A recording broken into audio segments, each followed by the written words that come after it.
Il-midja tal-Partit Nazzjonalista ingħaqdet mal-Għaqda Repubblika fl-attakk kontra l-Maġistrat Nadine Santlija. Il-Gazzetta tal-Istamperija l-Mument komplit bl-istess retorika tal-fera estrema fiħdan il-Partit Nazzjonalista fejn għax ma ħadux li riedu ħarġu jattakkaw lil membru tal-Ġudikatura.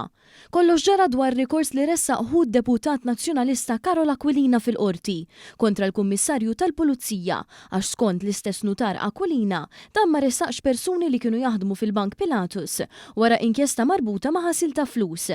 Fis-sentenza l-Maġistrat iddikjarat li kien hemm leakages illegali li tapnu il-proċess tal-inkjesta li l-Pulizija mxiet kif suppost mal-ordnijiet tal-qorti inkwerenti u l-Avukat Ġenerali u li Robert Aquilina bbaża ħafna mix-xhieda tiegħu fuq xnijat u ma rridx isemmi nies li tawh informazzjoni b'mod illegali.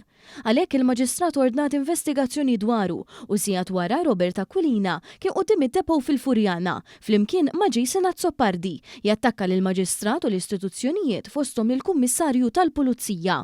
Kif kien irrapporta One News u sejjaħ dak li għamlet il-Maġistrat Nadine Santlija bħala perverżjoni tal-ġustizzja, dan għax spjega kif huma jaqbilx ma' dak li qalet il-qorti f'dan il-każ.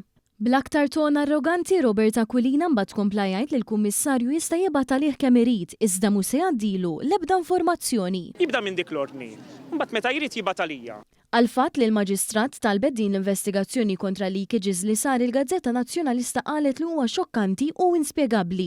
Ħaġa li tkompli turi kemm Bernard Grech u l-Partit Nazzjonalista qed jitmexxew minn din il-faxxa estremista bil-perċimes ikunu Karol Aquilina u Robert u Jason Azzopardi. B'dan tal-aħħar ammetta fil-qorti li huwa giddieb.